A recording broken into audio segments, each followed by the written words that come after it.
இப்போ வந்து தமிழ் வந்து நான் ஐநா சபையில பேசினேன். தமிழ் வந்து நான் வந்து எனக்கு ரொம்ப தமிழ் தெரியாதன்னு நான் ரொம்ப வருத்தப்படுகிறேன். தமிழ் என்னுடைய தாய்மொழி இல்லாமல் நான் வருத்தப்படுகிறேன்.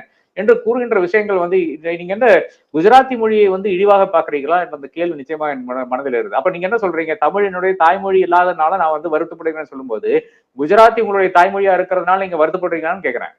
என்ன இது? என்ன என்ன what kind of approach is திஸ்ன்னு எனக்கு புரியல. அப்போ என்னை பொறுத்தவரையில வந்து இது ஏன் அடிபட்டு போகுதுன்னு பார்த்தீங்கன்னா, தமிழ் வளர்ச்சிக்கு நீங்க எவ்வளவு குடுத்தீங்கன்ற கேள்வி வருகிறது.